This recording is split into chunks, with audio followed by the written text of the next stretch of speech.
Well, good morning, everyone. And how are you? Once again, welcome to another live here this morning.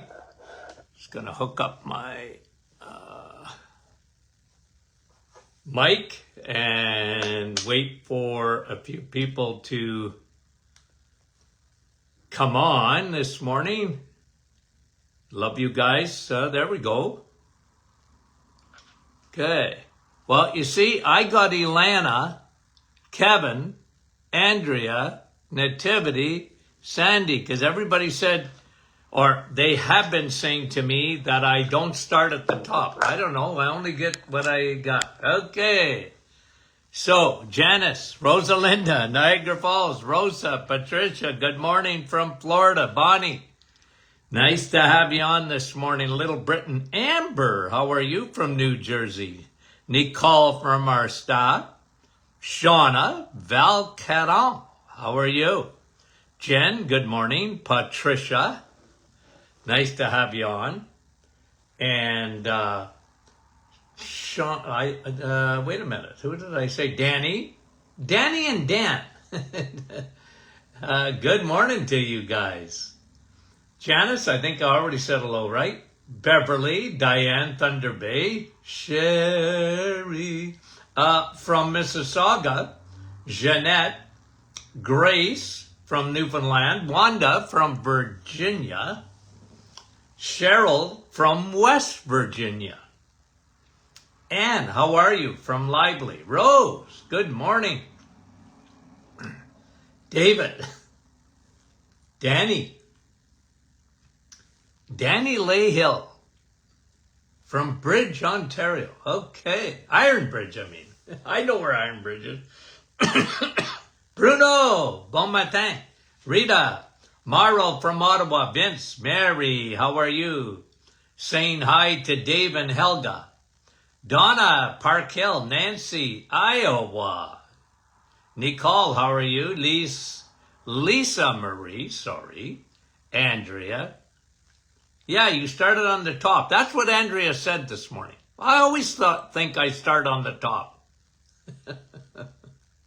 Carol, Marlene, Donna, Darling, how are you from Alberta? Brahim, there's my buddy. Brahim, if you were at the top, I didn't see your name. Cecilia, good morning. Yvonne, Mary, and Patricia from Pulaski, Tennessee. Well, how are you in Pulaski, Tennessee? Maria, Patricia, another Patricia, April, Janine. Hey guys, good crowd. Thanks for coming on. We love you. You know what today is? Q&A. We got lots, so let's get going. Okay, we got lots here. Babita, can Dr. Martin address why there are cysts on the kidney? Well, why? A good question. Why? Look, I don't know why as much as you don't want those cysts to become tumors. Okay? Why did your daughter get cysts on her kidneys to start off with? It could be a lot of things. So I'm not too concerned about cysts on the kidneys unless she's got severe polycystic kidney disease. Look, anytime you get, Babita, anytime you talk about kidneys, here's me. Okay? When you don't drink enough water, what do we call the kidneys? Niagara Falls. Constant water, and only water is water. Okay? So, that's number one for kidneys, because kidneys need to be flushed. Is it possible that your daughter was dehydrated? Yep, it's possible. Secondly, polycystic kidneys, poor functioning kidneys, the biggest food that causes that is sugar. Sugar is very, very destructive to kidneys. So, two things. Water and lay off the sugar.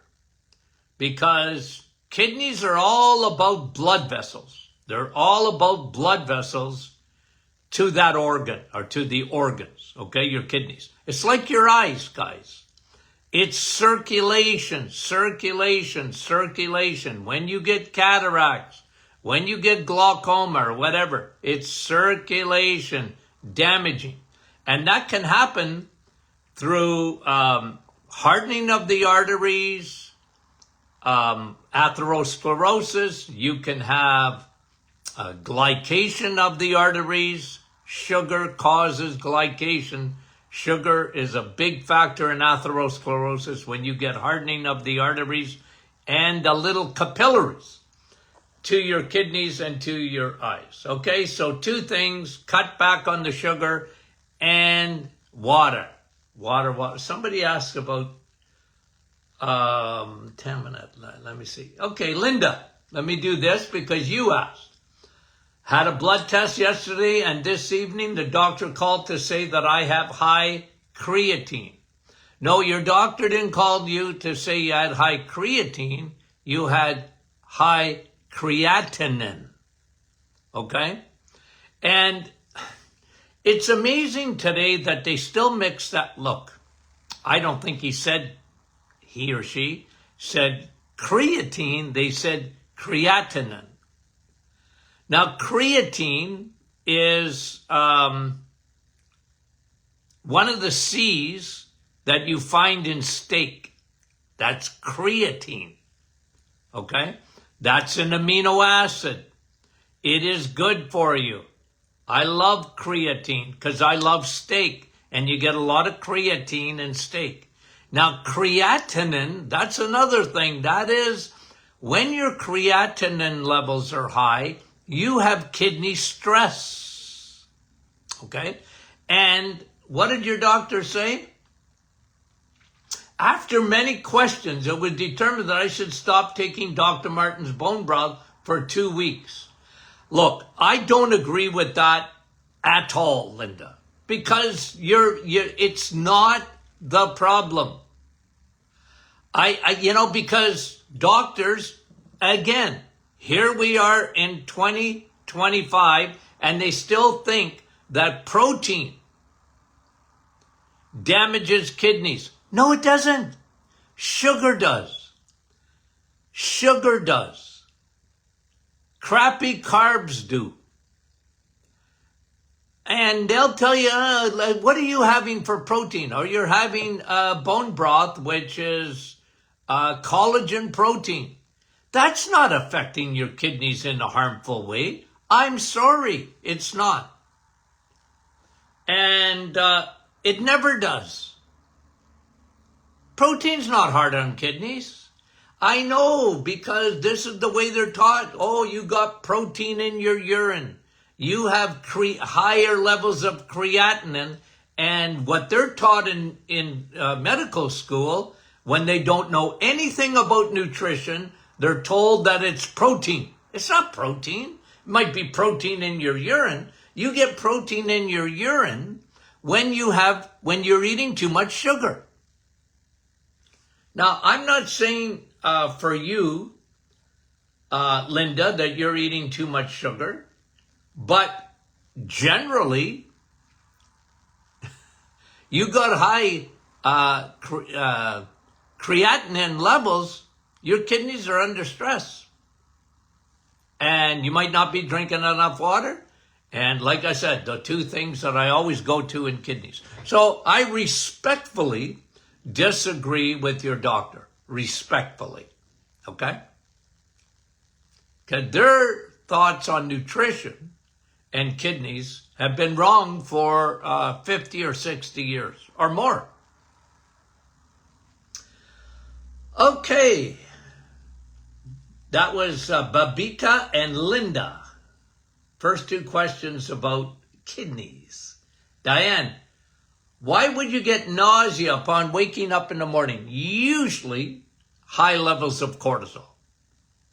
I saw that all the time in CFS, chronic fatigue syndrome, nausea in the morning, unless you're pregnant. Okay. But seriously, guys, usually nausea, high levels of cortisol, stress on the inside. That'll give you nausea. Now, look, you might be low in B12. That's always a possibility, and that could get, well, listen, you could be, high cortisol can knock out your B12 too. So I used to monitor that, and if they were low in B12, of course, we took care of that. But that's usually the reason, Diane, okay? Carol, a friend has an autoimmune disease called idiopathic thrombocytopenia purpura. Oh, only give medicine a chance to keep you confused. It's an autoimmune disorder, right? Making way too many platelets. Okay. So what do you want? Excuse me. Did I say too many or low? Low platelets. So you got to be careful, because your friend has to be careful. When they don't make platelets, they can't clot. Meaning if they have internal bleeding, they won't stop bleeding. If they cut themselves, they got to be very careful, because they don't have enough platelet. Platelets clot the blood. You don't want them too high, because then you got blood as thick as molasses, and you don't want them too low. Otherwise, you cannot stop bleeding. Look, it's an autoimmune disease. There's no quick fixes or whatever. Why did it start originally? For me, it's a factor of leaky gut. That's what I usually saw in my office. Any kind of autoimmune, I saw leaky gut. Would the reset be beneficial? Certainly worth a try. Look, you're not going to cure it, okay? Will it get better? Try it. The reset is good for you anyway. I do the reset for 30 days. I'd certainly have them on probiotics too, okay? Thank you. Keith. My question is, can my vitamins be absorbed properly in the morning without any food for 10 or 12 hours? Yeah. Well, look, I like a little bit of food when I take my fat-soluble vitamins, okay? So when you take vitamin D, I like, maybe a touch of food, because vitamin D is a fat-soluble vitamin. Right? So, but it's not necessary, okay? It's probably a little bit advantageous, but look, I a lot of times will not have anything in the morning, just coffee, and I take my supplements. I'm not too worried about it, because I can absorb them. And I can prove it too, by the way, back in my clinic days, because we would have people checking their vitamin D, checking their B12, and they were absorbing it. Yeah, maybe a little bit better with food, the fat soluble, but I'm not too worried about it, Keith, okay? And can taking the Martin Clinic B12 regularly cause high hemoglobin? Well, it can elevate your hemoglobin. You want to elevate your hemoglobin. Will it cause high hemoglobin, meaning a pathological high? No, I've never seen it. I've never seen it. I'll tell you why, okay? Because I'm going to give you an answer to why. Look, if you're low in hemoglobin, okay, remember, every time you breathe, your red blood cells go by your lungs. And in the middle of your red blood cell, you have hemoglobin, okay? That's a protein that oxygen, when you're breathing, hemoglobin Oxygen sticks to hemoglobin. It's like Velcro. You need that. But if you take B12 and you're low in hemoglobin, it's a factor. It will help that because B12 will help you to produce red blood cells. But it's not going to give you high hemoglobin where it's now too high. It won't do that because, first of all, B12 is a water-soluble vitamin. Like, you are never overdosing on B12, okay? Like people, oh, I got too much B12. Okay, what happens? I used to sit and fold my arms and say, because with doctors, Dr. Martin, B12 is way too high on one of my patients that is one of your patients. What should I do? Nothing. Why? I said, well, B12's water soluble. If it's high, good. But you're not going to croak because you got high levels of B12. I've never seen it. What does it do? And usually if someone has very high levels of B12, what's happening, and we explained this in the past and we'll do it again. Look, B12 in blood, that test is 100 years old. We should put it to bed, give it a birthday party, and put it to bed. Because it's not that accurate because it doesn't tell you what your B12 levels are in your cells. That's where B12 belongs. So if you have high numbers of B12 in your blood, and better, but still, I've seen people very high, and what's happening, you store B12 in your liver. And sometimes with fatty liver, the B12 is knocked into your blood.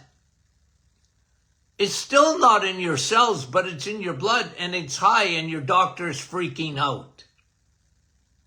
And they don't understand that process because they don't study B12. They should. They used to, but they don't do it anymore. So you get most physicians, B12 to them, well, unless you have none left in your body, they don't even think about it. It's too bad because it's an essential vitamin. Okay, and that was N. It will not cause high hemoglobin. Gail, I believe I have neuropathy. Wake up with hands numb and cramping of feet and ankles. Maybe a cramping of feet and ankles usually, and numbness in my toes. Okay, you got numbness, baby toes all the time. Gail, are you diabetic? And if you're getting cramping, you're probably low in electrolytes like magnesium and potassium. Electrolytes. But the numbness, that's another puppy. And that's usually neuropathy for sure. Now, are you diabetic? Because you got diabetic you get diabetic retinopathy, but diabetic neuropathy, saw that 1,000 times in my office or more. Here's my protocol. The reset. Get your insulin down, your insulin resistance down, cut your sugars down big time. Do the reset. B12, what I combine with neuropathy with great success is B12 with Navitol, pine bark extract. Why? Pine bark extract is the greatest substance for elevating nitric oxide. Opens up your blood vessels. B12, the nerve vitamin that protects your myelin sheath of your nerves, is what? B12. So I love combining B12 with pine bark extract Navitol. Okay? Thank you for the question. That was Gail. And get on electrolytes if you're getting cramping. Make sure you're drinking enough water too. Okay? Deb. Dr. Barbara O'Neill teaches the same thing as Dr. Martin. Does she? I don't know. Except about coffee. She is so against it. How can two teachings be so similar and yet this one subject be so opposite? Well, Deb, you're trying to get me to have a fight with someone, aren't you? No, listen. If I had, what's her name? Dr. O'Neill in my presence, I would tell her, I'm going to show you 150 studies or more on the benefits of coffee. Look, I would say, Barb, listen, Barb, you're wrong about coffee, and I know why you do it, because you talk about coffee as being a diuretic. I don't even know you, but this is what all the gurus say that don't like coffee. Here's what they say. It's acidic. No, it's not. It's a diuretic. No, it's not. Okay? Caffeine, it's a drug. No, it's not. Okay? It's not. And I tell you guys, the benefits, do I go a week without telling you how good coffee is for you? Okay? Give her my book, Sun, Steak, Steel, Sleep, and then a whole chapter on coffee and its benefits. Guys, I've been saying it for 50 years, so it's not like I just came out of the closet today, okay, and tell you, oh, by the way, I changed my mind on coffee. I never changed my mind. I used to tell people back in the 70s, okay, coffee is acidic. Well, I said, yeah, so is a tomato.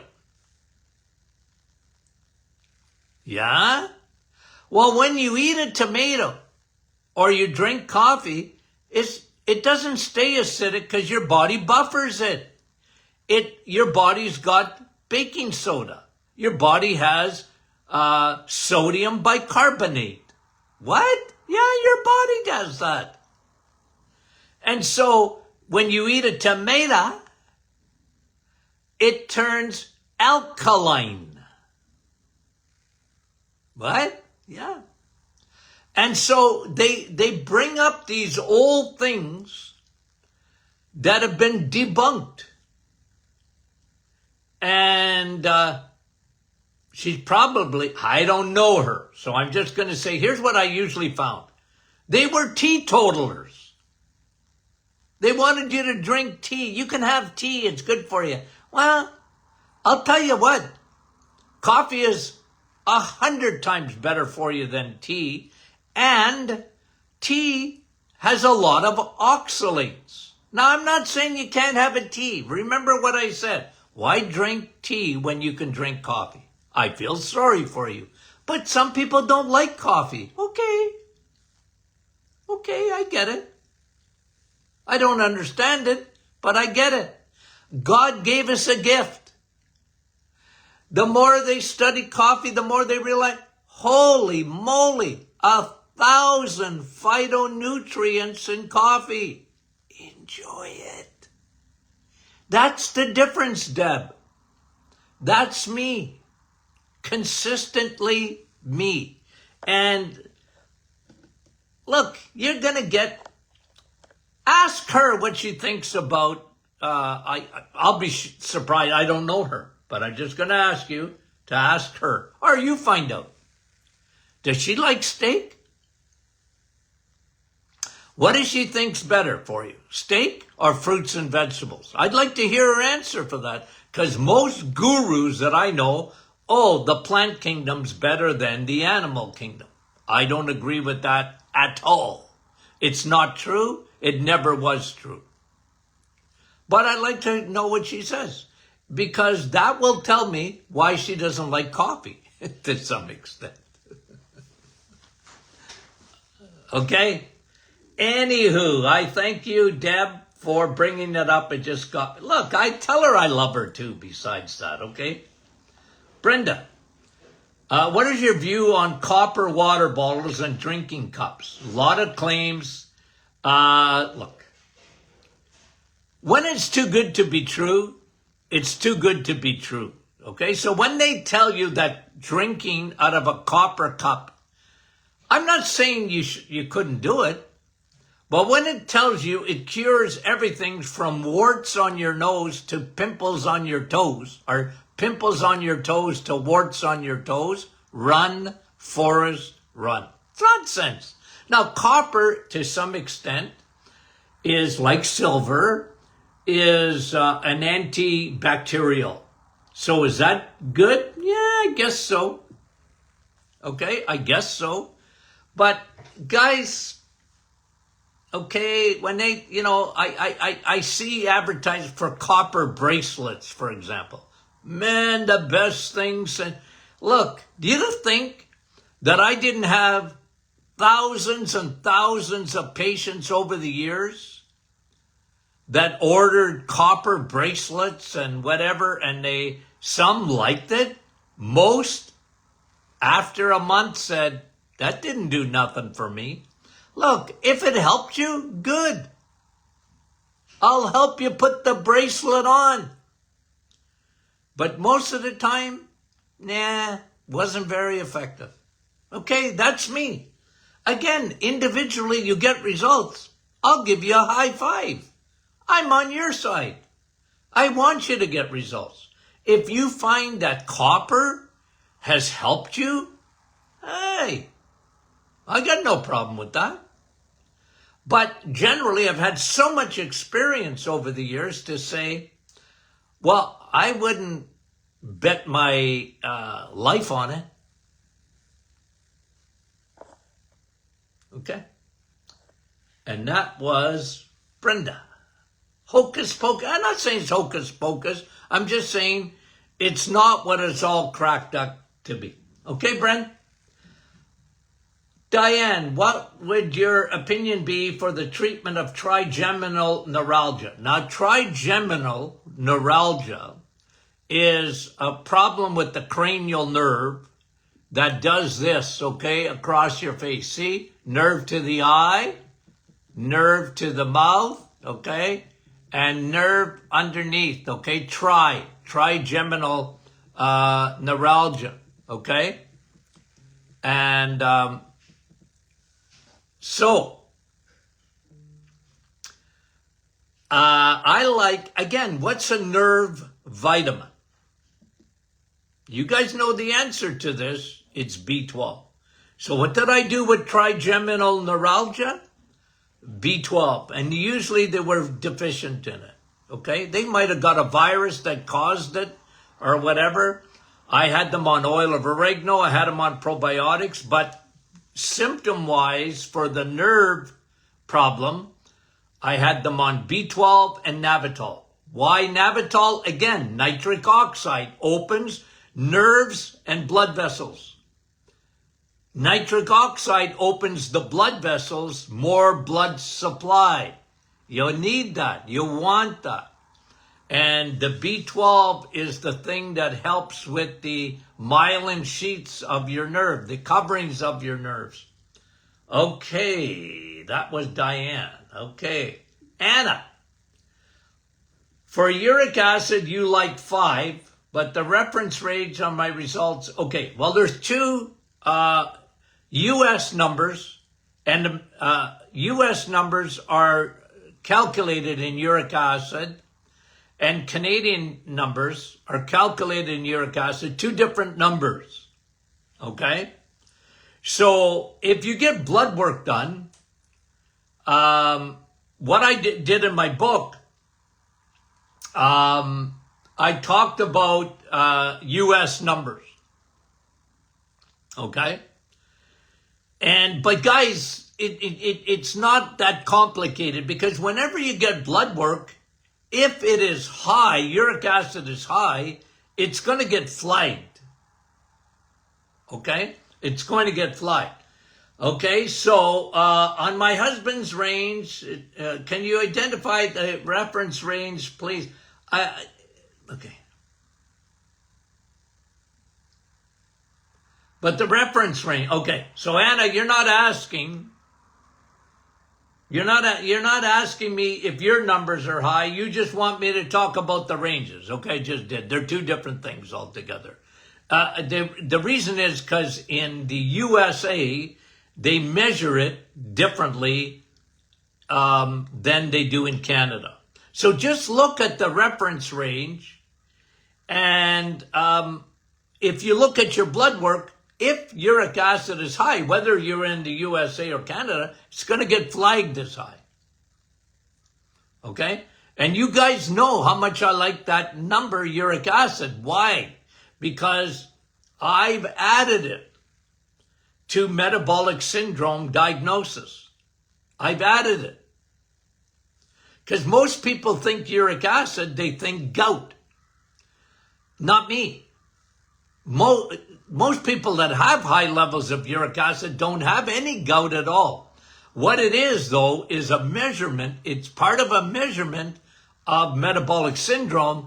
And the reason is because if you have elevated insulin and insulin resistance, one of the things that often happens is your uric acid goes up. Okay?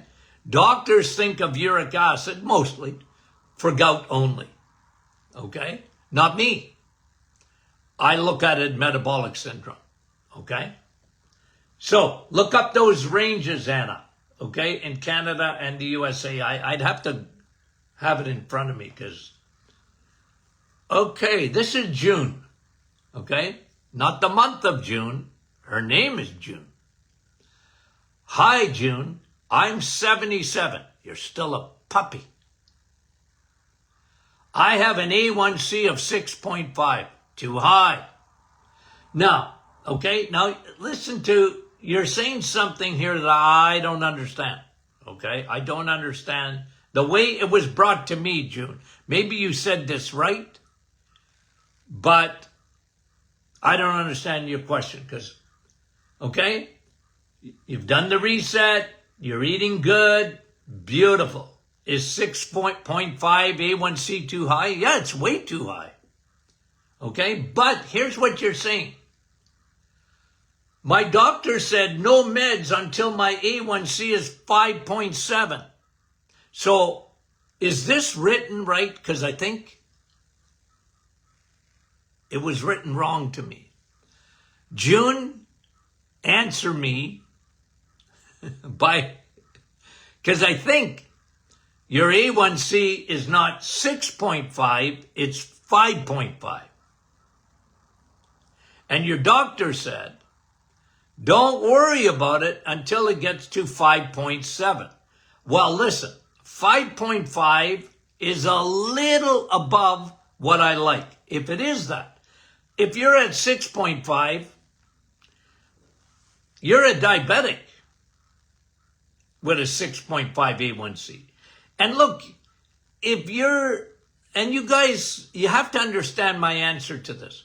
A1C, I love A1C because it's one of the best tests for insulin resistance. And if you have an A1C above 5.4, you're on the Titanic. You haven't hit an iceberg if you're at 5.5, June. But, and you are careful the way you eat. Good for you. But you're almost there if you're at 5.5 and not 6.5. Because your doctor said, well, we're not going to do anything unless you're at 5.7. Which, by the way, I don't want you to take a medication. I want you to really be strict with your diet, which, June, you say you are. So clarify that for me. info@martinclinic.com. Are you at 5.5? Are you at 6.5? I think you're at 5.5. Okay?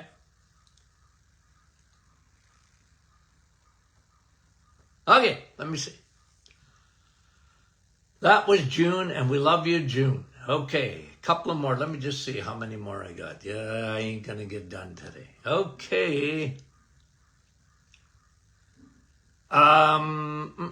Lisette, you are asking, what do you think of this man saying when you remove the casein? Okay, so casein is a protein in dairy. Okay, casein, whatever. Whey lactose sugar to make cheese. Okay, you remove the casein and the whey lactose sugar to make cheese and ice cream, that it becomes highly addictive because the protein and fat is so concentrated, and it's basically dairy crack. He said, I've never heard that, ever. Not even once in my life. Who's saying what? I don't even get it. If you remove the casein in cheese or ice cream, makes it highly addictive. Or the whey, or the lactose sugar. At least I don't even understand what he's saying there. It becomes too addictive because the protein and fat is so concentrated. Well, that protein and fat is good for you. Now, ice cream,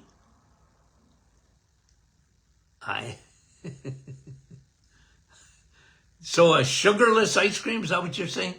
At least that I don't understand the question. So let me look it up. Meaning, Lisette, send me what you're talking about. Send me a link to the man you're talking about, because I really don't fully understand what the question is. So send that to me, please, Lisette. Okay?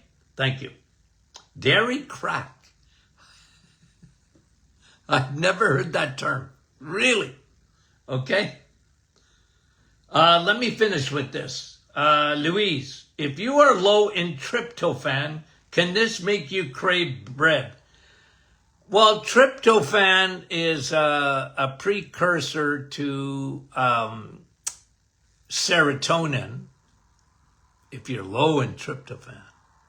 Well, you know what has got the highest amount of tryptophan in food? Turkey.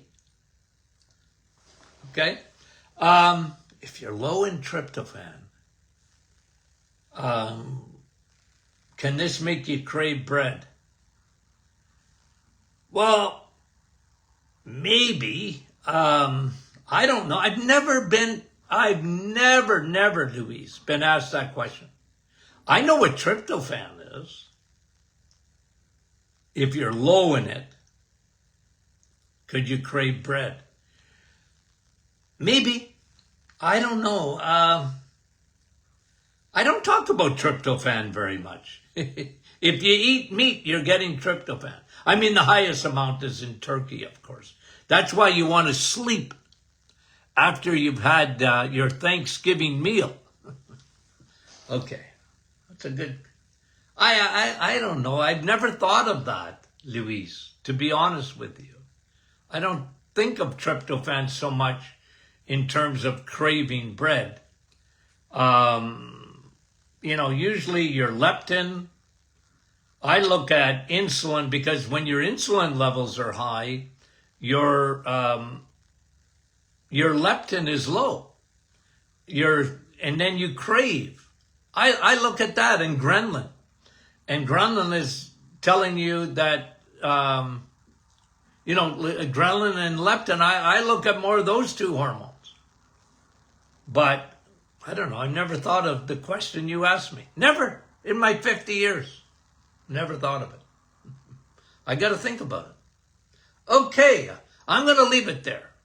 Couple of questions I didn't really, answer because I needed more info. Give me more info on those questions. I didn't understand them fully. So if you can, send them more information or links, Martin at info@martinclinic.com. Guys, we love you big time, okay? So Monday we'll finish up Q&A. I just got to see how many more questions. Yeah, we'll be able to finish up on Monday.